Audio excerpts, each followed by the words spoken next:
안녕하세요. 뉴스반장입니다. 그러니까 조국 게이트는 그 문이 없거나 아주 작은 문이고 지금은 유준원 게이트 내지는 검찰 게이트라는 큰 문이 있는데 너무 커서 못 보고 있는 건지 들락날락거리면서도 그게 문인 줄 모르는 건지. WFM의 상상인이 200억을 주식담보대출을 했어?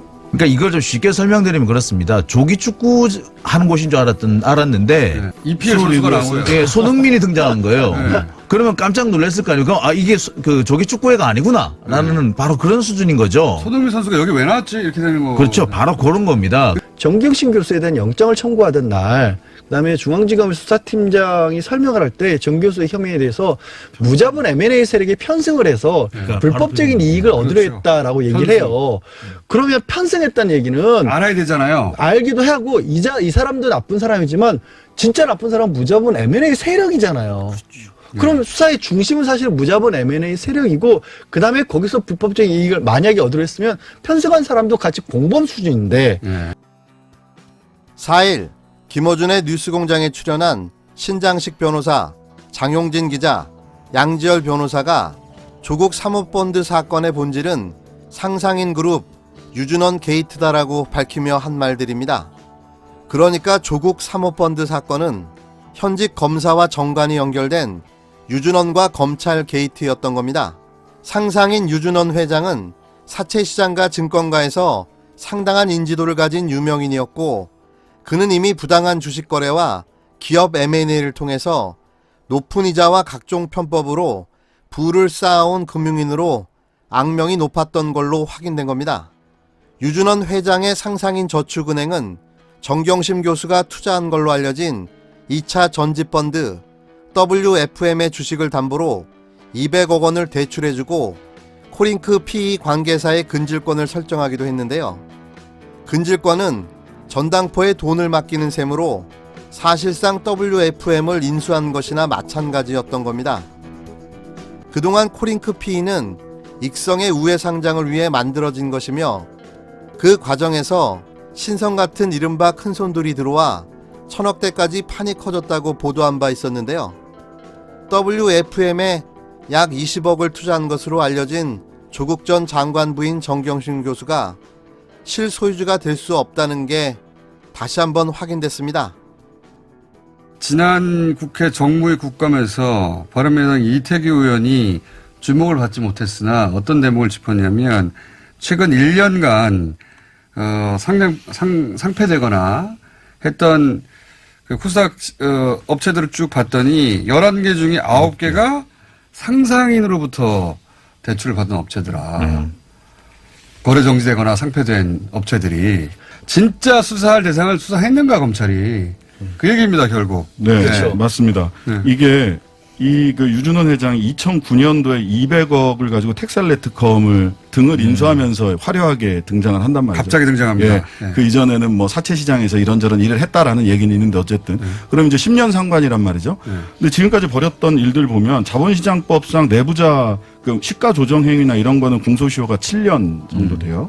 그다음에 특경가법상 특정경제가중처벌법상 사기 배임 횡령 등이 있었다면 이거는 뭐 7년에서 10년. 아직 공소시효가 남아있다는 말씀이시잖아요. 뇌물죄, 만약 뇌물이 오갔다면 한 10년. 아직 공소시효 남아있는 범죄들이 있거든요. 이거 재조사 할 수 있고 해야 됩니다.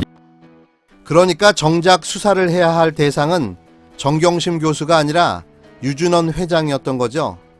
처음에 이 사건을 검찰이 조사했을 때 유준원 회장, 김영준 부장검사, 박재벌이라고 불리는 전관 변호사의 이름들이 눈에 띄었을 것으로 당연히 의심되는데요.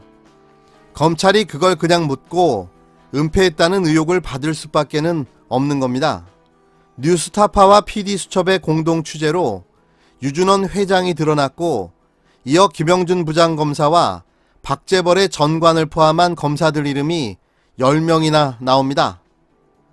그러니까 이번 사건은 조국 게이트가 아니라 검찰 게이트인 겁니다. 팔수록 드러나는 놀라운 사실들, 이렇게까지 전모가 드러나고 있는데 검찰들은 대체 뭐 하는 겁니까? 이러고도 조국 장관의 80이 넘은 노모와 자녀들까지 재소환하려 하는 겁니까? 이제는 좀 이성을 차리시기 바랍니다. 이 말도 안 되는 폭주를 언제까지 계속하실 건가요? 이제 좀 그만 멈추십시오.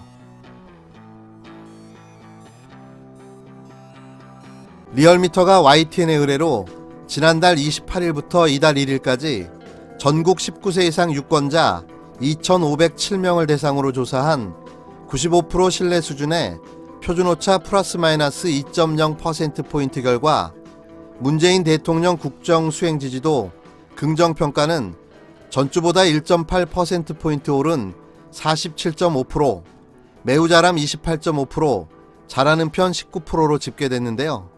부정평가는 1.3%포인트 내린 49.1%로 매우 잘못함 37.5%, 잘못하는 편 11.6%로 긍부정평가의 격차는 1.6%포인트였고 모름, 무응답은 0.5%포인트 감소한 3.4%로 조사됐는데요. 리얼미터 관계자는 조국 전 법무부 장관을 둘러싼 전국을 벗어나고 있고 조국 정국 약화 과정에서 문 대통령의 경제 행보 등이 부각된 점이 국정 지지도가 3주 연속 상승하는 데 긍정적으로 작용했다며 여기에 지난주 문 대통령의 모친상으로 인한 애도 분위기도 영향을 미쳤을 것이라고 분석했습니다. 정당 지지도는 더불어민주당이 1.0%포인트 내린 39.6%를 기록, 지난 2주 이어온 오름세가 멈췄습니다.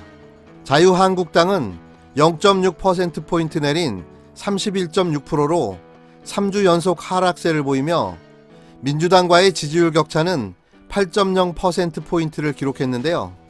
자세한 여론조사 개요 및 결과는 리얼미터나 중앙선거 여론조사 심의위원회 홈페이지를 참조하면 됩니다.